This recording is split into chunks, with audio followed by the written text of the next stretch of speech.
Hello everybody, and welcome back to Thunder and Lightning Gaming. Today I'm going to be reviewing Love, Death, and Robots. Now, I'm a little late on this one. Love, Death, and Robot came out on Netflix on March 15th, 2019. But I just got around to watching it, and I really liked it, and I wanted to do a review of it. So for those of you who don't know, Love, Death, and Robots is an animated anthology series, which means that it's a collection of short films, all of which are between 6 to 18 minutes. Other than that, I didn't really know anything about it. I assumed that it was going to have something to do with love and or death and or robots and or all three. But yeah, so it's worth mentioning that I don't have a script for this one. I have sort of a script, but mostly none. I just kind of wanted to have a discussion about each one. There's 18 short films in this, I believe. And I'm going to talk about each one briefly. I'm not going to linger on one over any other ones for quite too long. It's also worth mentioning that if you're going to watch this, there's a ton of swearing and nudity, and obviously none of that is going to be present in this video, but I just wanted to let everyone know. Speaking of what is going to be in this video, I'm not quite sure. Netflix is really weird about showing footage in YouTube videos, so I might just end up playing that one admittedly eccentric trailer over and over again, but we'll see. I'll try my best. So while I was getting ready to do this review, I looked at some other people's reviews, and it seems like Netflix does this thing where when you watch Love, Death, and Robots, they put it in a different order each time. So if you watch it, yours might be in a different order than mine, but it seemed like no matter what, everyone ended with the one that I ended with. So at least that's there. But the first one that I ended up watching was called When the Yogurt Took Over. When the Yogurt Took Over is silly. It's 3D animation akin to Illumination or, something like that. It tells a story of how a single bowl of yogurt becomes sentient and basically fixes America's government. I'm not gonna lie, I wasn't really paying attention to this one. I wasn't quite sure that I wanted to do a review of Love, Death, and Robots at this point, and I wasn't really taking notes. But this one was weird. Definitely a weird one to start on. Not weird enough for me to lose interest. And something that I noticed right away, When the Yogurt Took Over was narrated by Maurice LaMarche. If you don't recognize that name, he was a couple different voices in Futurama, but I think the thing that people most know him from is he played the brain in Steven Spielberg's The Pinky and the Brain. That's it for that one. It was kind of weird. Kind of a weird start. If that's the one you start with and you end up hating it, I'd say just stick around. The next one is Ice Age.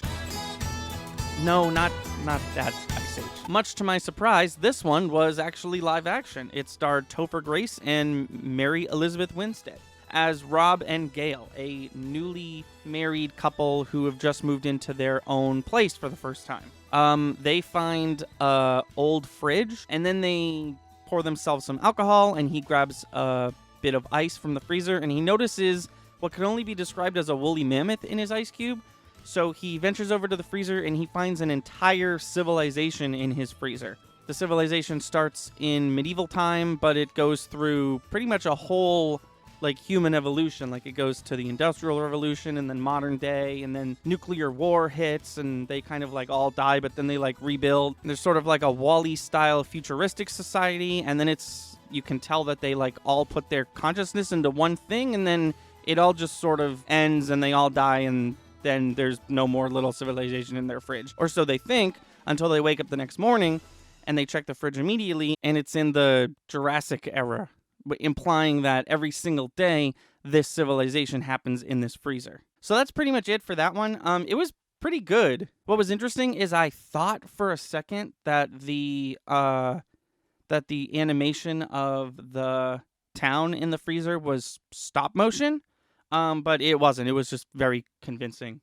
The next one is called Three Robots, and it asks the question, what happens when a Terminator, Eve from Wall-E, and TARS from Interstellar are roaming around a post-apocalyptic Earth?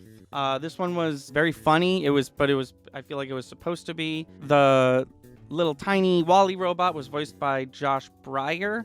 The Terminator was voiced by Gary Anthony Williams, and the more robotic one, if that makes sense, sounded like it was voiced by Google or Siri or Alexa or something. It definitely wasn't an actress. This one follows them going around a post-apocalyptic Earth. There's no humans. All the plants are overrun, the whole thing. But they're talking about humans, and they have a general misunderstanding about what humans did, why they did them, and they have a short-lived fascination with cats, where they're trying to figure out what the point of cats were, what they did, why humans had them, until the end, when it's revealed that the cat that they've been hanging out can talk, and he's voiced by Chris Parnell from Rick and Morty. This cat reveals to them that basically the cats took over. This one was pretty good. This one was the one that made me realize I wanted to do a review, because I could tell the quality was, it was just fascinating to me that they were all different animation styles, they were all different genres, but they seemingly all had to do with love, death, and robots. And it was around this time that I realized something. They don't all have to do with love, death, and robots. It more or so seems that they either have to do with love, death, or robots. And kind of the best part of watching Love, Death, and Robots was trying to figure out which category this particular short film fit into. If you've noticed over the last two, there was a symbol down the corner of the screen, and I'm going to be using those symbols to communicate to you guys which one I believe the particular short film falls into, either love, death, or robots. The interesting part is that some of them fall into all three. And it was sort of really cool when I was watching one and I was like, maybe this one's love? Oh no, well there's a robot. Oh my god, it's all three. The next one was called Fish Night, and this was maybe my least favorite. One of my least favorites for sure. This one had very cel-shaded animation. It looked just like a Telltale game. There was two characters, a dad and a son, and they were voiced by Kirk Thornton and Yuri Lowenthal. And basically this one is simple. Their car breaks down. They wait for someone to drive by to give them a lift all day long, and it never happens. Now it's nighttime, and then the dad is talking about how the canyon that they're in, similar to the Grand Canyon, used to be filled with water many years ago. And then they both start hallucinating, I'm pretty sure. I don't think what happened actually happened. But all of a sudden, the canyon that they're in, there's like ghost fish, and they start like interacting with them. And then the brother strips naked and starts swimming with them, because he can do that now too. And then the brother is eaten by a shark. And I think this was 100% metaphorical. I think the son went crazy and jumped off a cliff and died, and the father maybe also went crazy, but maybe not. Who knows? This one was just sort of boring, but yeah, I don't really have much to say about that one, and I'm super excited to talk about the next one. So the next one is called Sonnys Edge, and this was hands down my favorite one in the whole bunch. And it follows the character Sonny. Sonny is a fighter. She fights in like this sort of Pacific Rim style, like I link my mind with a monster and I control the monster, and the monster is going to fight other monsters. But before they get into the monster fight, there's this whole scene in a tunnel where this rich dude, whose name was Dix? His name was Dick. He basically asks her to throw the match, to lose on purpose, probably so he can win money or whatever. And her two friends basically say like, hell no, we're definitely not gonna do that. This is super important to me. And she keeps talking about how every time she fights, she's fighting for her life, because you find out from her partner, one of her partners, that she was mistreated. She was literally raped. This is her sort of like redemption arc of self-reflection, where she can like take back the humanity she lost when that terrible thing happened to her. So then the monster fight happens. It's fine. It's awesome. There are no complaints about that. And then it ends, and instead of the film ending, it keeps going. They're walking back to the hotel room, and Sonny veers off and goes to a place that we're not quite certain about. And it's there that she finds Dick's assistant. And they basically start talking about how much Dick sucks. They start flirting. They start making out. And then Dick's assistant, like, has Wolverine claws and just straight up kills her. And then Dick comes in the room, and he, like, literally stomps on her face, but she won't die. She's just not dying. She's, like, robotic or, like, inorganic or something like that.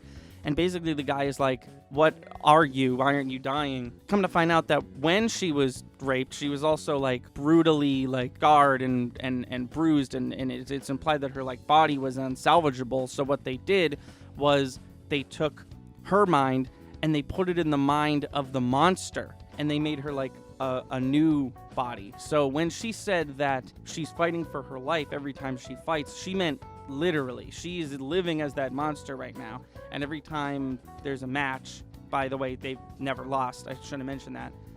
She's quite literally fighting for her life. And I thought that was super cool. A lot of these end with a twist, and I thought that one was incredible. Definitely worth a watch. If you have no interest in watching all of these, I'd suggest just watching that one. I would watch a whole TV series based around that one. The next one was not my favorite. It was called The Witness, and basically there's a dude and a lady, and those are the only two characters. They remain unnamed. And the lady is applying makeup, and across the street in another window she hears something, and you find out that there's a dude murdering someone, and it's very clear. I don't know if I was supposed to catch this or not, but the girl he was murdering was her. They had the same face and body. She runs away, but she runs away to work, and she works at a strip club, and I'm assuming she thinks she'll be safe there, but he chases her. He's at the strip club now. She starts to do her routine. He sees her, and then she bolts, and then there's a big chase, and then the chase ends in the room that she saw the murder originally take place in, except this time she's the murderer and she's murdering him, and when she looks out the window to see who's watching her, it's him. It's sort of, the impression I got was this is an endless time loop that these people are trapped in, and they have to, like, solve for X in this weird time loop puzzle, but they have thusly been unsuccessful doing so. But yeah, this one was weird. Not my favorite one. The next one was called Suits. This one looked like old 3D animation, kind of like the Iron Giant, and it was actually kind of jarring because this one was in 30 frames per second, and I am not a stickler for frame rate. I really don't care if it's 30, if it's 45, if it's 60. Obviously, if it's like 2 frames per second, that becomes an issue, but the argument between 30 and 60, I've never really cared, but it was jarring because the other ones were clearly in 60, or at least more than 30, and this one was in a solid 30, I could tell. But it was really good, and it's also kind of simple. Basically, there's like a coalition of farmers who farm with these mech suits, and every so often a portal opens up, and these bug aliens invade, and this is the story of a rather large invasion. There's 3 of them. There's the main character, there's the neighbor, and there's an old woman, and everyone ends up living except the neighbor, who ends up dying a hero. It's basically from there just a big fight to protect the people of the town, to protect their garden, to kill all these bugs. The animation is really solid, and it has a really cool twist ending. At the end,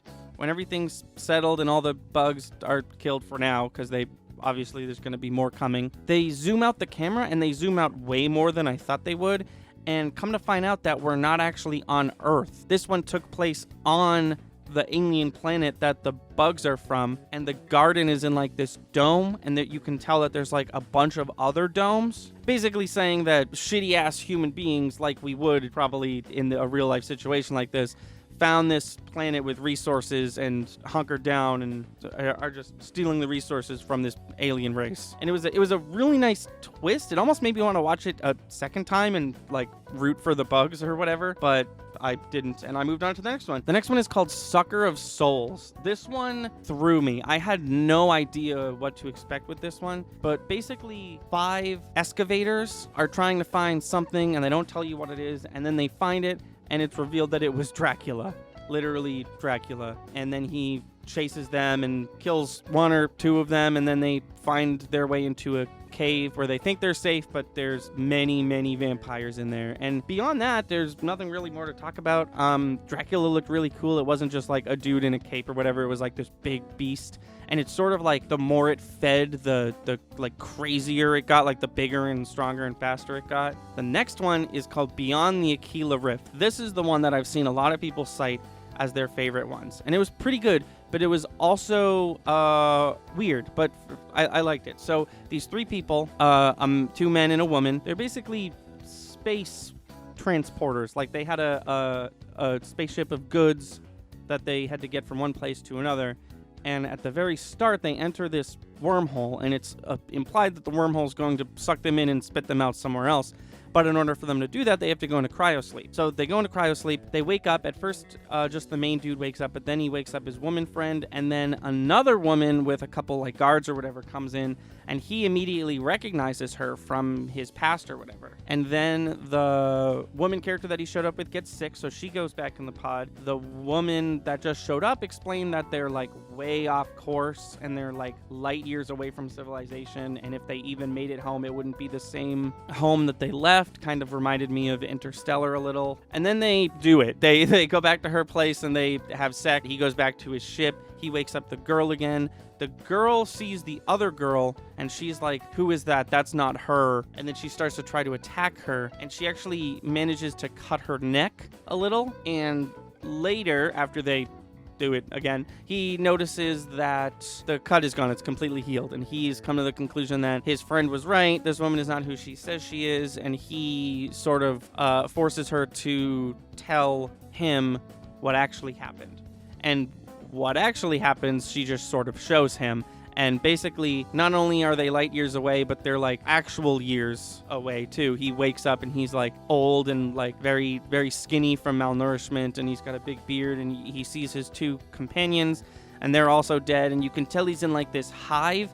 And then this thing that at first looks like a naked woman comes out from the shadows, but it's actually this big alien thing. And then when it zooms out further, you can tell that there are like other ships that have been stuck in this space bugs web. Basically, he has a choice. He can go back and live this weird simulation of what's not really happening until he dies, or he could just let the bug thing eat him, basically, and he goes back in. This one was the most realistic looking yet. Like, I was very surprised how real it looked. And this one actually had, oddly enough, it had licensed music in it. It had one track that was licensed, but I just thought that was odd. None of the other ones had that at all. The next one was called Good Hunting. Good Hunting starts with an Asian man and his son trying to catch a creature. They don't really delve into what it is, but then you find out that it's a wolf thing that can change form into a beautiful woman, and she's got this one town's member under a trance, and it's his job to kill her. He is successful in killing her. He is unsuccessful in killing the thing's daughter, who the son sort of becomes friends with. There's a time skip of 5 years, and it shows that the father's passed away. His son, who's now the main character, and the wolf thing's daughter are friends. They've been friends for a while. He has to go to the industrialized part of the country and like get a real job, and he gets a job fixing and then building robots, like actual robots. It took place in roughly the year 1800, but they sort of had like a steampunk thing going on. It was pretty neat. He re-finds this girl who is now older. She's working as a prostitute, and she has completely lost the ability to turn into her wolf form. There's another 5-year time skip. Now he's like, at this point, he's like the best person at making these robots like on the planet, or at least in the country. And he once again meets up with her, and she describes this horrible thing that happened to her. She became the personal prostitute of this character called the Governor, I think it was. And basically his whole thing was that he was attracted to robots, and he could only, get it up for robots. So he had most of her replaced with robot parts. And then she kills him because she's had enough. So she goes back to main character dude, and the main character dude gives her a new robot body, one that can go from human form to wolf form. So she's literally gone full circle, having this ability, not having it, and then basically having it again.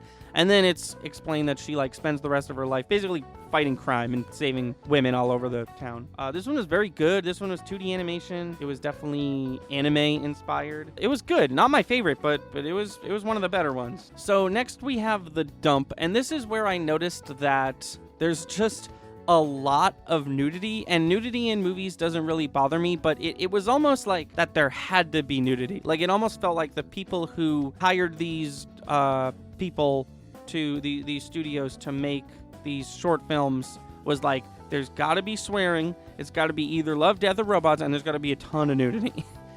So I thought that was a little strange. What I was sort of into it from like a representation standpoint is as much female nudity that there was just as much, if not maybe even more, male nudity. And I thought that was neat because, like, if you're going to have gratuitous nudity, why not have both? So The Dump was not my favorite one. It looked like a Pixar film.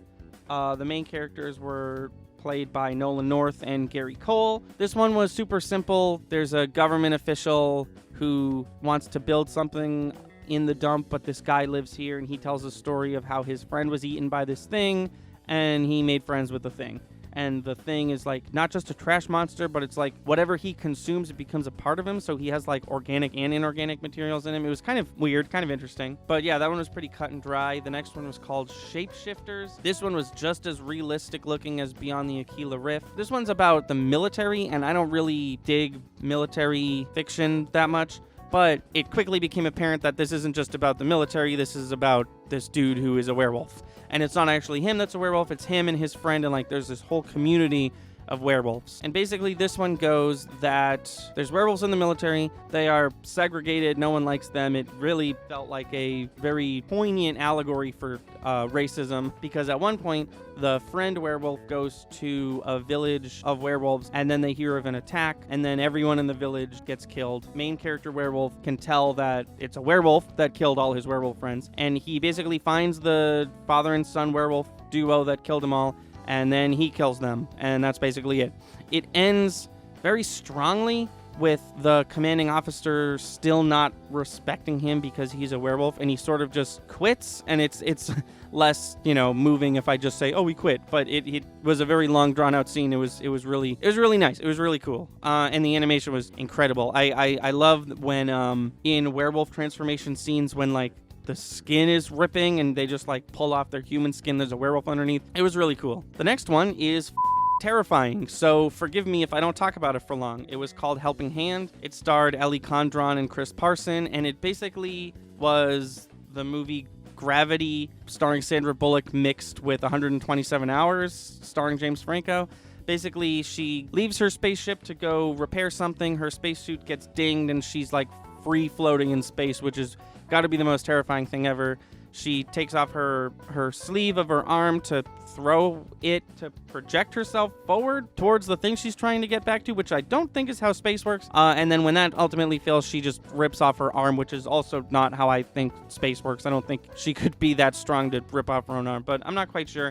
This one was terrifying. She makes it back fine, but she obviously loses an arm. But yeah, not my favorite. Probably actually my least favorite due to how terrifying it was. And it wasn't terrifying from like a jump scare perspective, obviously. It was more just like, oh my god, if this happened to me, I wouldn't be brave enough to do what she did, and I would probably die in the vacuum of space. The next one was called Lucky 13. This was another military one, but after how great Shapeshifters was, I kind of had an open mind about this one, and this one was really cool. It was the story of this super unlucky aircraft that this woman has the unfortunate order to fly it. That's hers now. And it is the most successful aircraft that she's ever flown. It's never gotten shot down.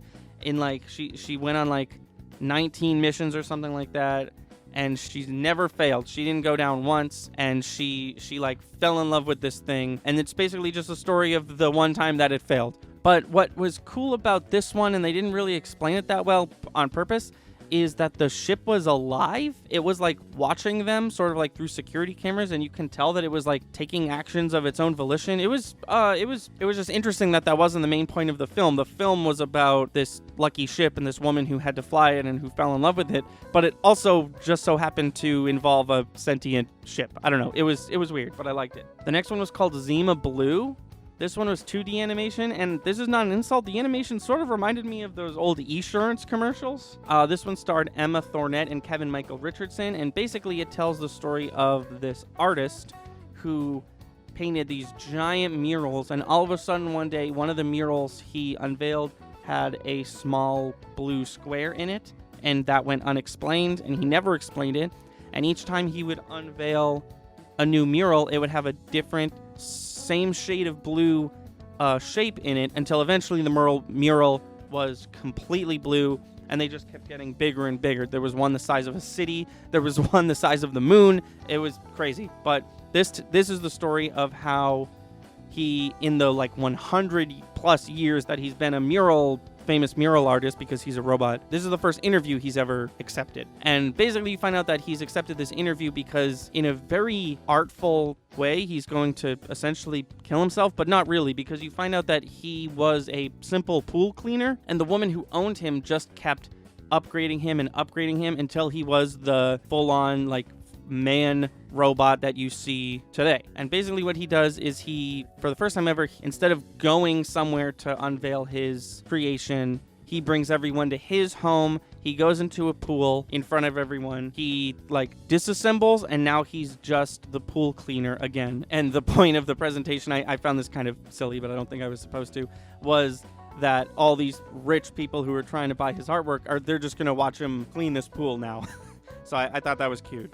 The next one was called Blind Spot. I didn't love this one, but it didn't overstay its welcome, so that was good. This one starred Aaron Himmelstein, Carlos Alazraqui. Sorry if I messed up the pronunciation. This one also reminded me of the Iron Giant animation, and basically what this is, it's a train heist. There's 3 members of the group who've done it before and a rookie, and they all were sort of like human and robots. Like, they had robot parts and human parts. It was not really explained that well. And then they had like a robot friend, like an AI in their truck or whatever. And basically, they get attacked, and they all die one by one except the rookie, who finishes the mission, and then it's revealed that they didn't actually die. Their bodies were just temporary, and their consciousness were backed up on a computer, and they were going to be fine. And that was the whole short film. I thought it was weird that it ended like that. Like, it was a neat little ending, but it almost just made me never want to watch it again, because now, if I watch it again, I'm not going to be, like, worried about all these characters dying, because I know they're going to live at the end. I don't know. It was interesting. The next one was called Alternate Histories, and I was so excited for this one and ultimately very disappointed. Just the title alone, Alternate Histories, made me super excited. And then the film starts, and it looks like the Hitchhiker's Guide to the Galaxy book from the movie version of Hitchhikers. And they were basically like, this book lets you look at alternate histories. We're going to focus on one, the death of Hitler. They went over 6 ways that Hitler could have died, but it was supposed to be funny, but it sort of wasn't. From the name and the concept, the fact that it was called Alternate Histories and that it was like this weird like strategy guide on how to change history, it just didn't deliver on what I wanted. Like, I would have been fine with it being funny, and I kind of expected it to be funny, seeing as it was a clear parody, but it just wasn't entertaining. It was weird, and the subject matter was weird, and it was just weird. I looked online to see what other people thought about this, and everyone online was basically like, yeah, it was weird. And then the last one was called The Secret War. Just when I thought it couldn't look more real, this one looked incredible. It looked actually real. Like, I don't know how they achieved this. It looked so good. That being said, I thought that the story, in my opinion, the story was kind of cut and dry. Like, it's sort of just a story that's been told before. It just so happened to be about aliens this time or something. So basically what's happening is there's a group of Russian mercenaries who were sent to the tundra to go finish this job, and basically the job was kill all of the I'm going to refer to them as hellspawn. They were basically doom creatures. Basically, they were supposed to kill all the hellspawn in this one area. They tried to do it, and they failed, and there was way more of them than they thought there would be, and then they all died. It was super long. It was very interesting, and it was very well shot, and the CG was great, but the story, I was kind of like, beat for beat, I was like, oh yeah, and then that happens, oh, and then here we go, this is happening, and then they're all going to die. Yeah, they all died, okay. But that being said, just because it was predictable doesn't mean it wasn't enjoyable. It was phenomenal. It was a great way to end the anthology series. So that was all of them.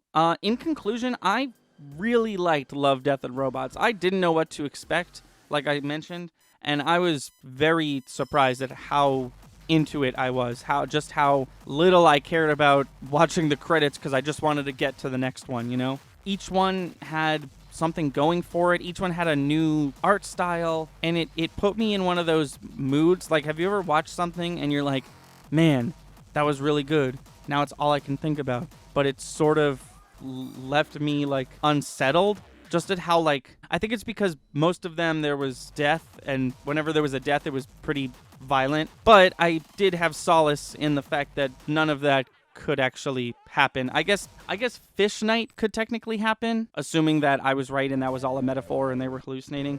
And I guess that Helping Hand could happen, and honestly that's why it was so terrifying, because it was the most realistic one. This is one that could actually happen, but all the other ones were either about robots, which, you know, don't exist. Robots exist, but not in the sense that, you know, this fiction goes into.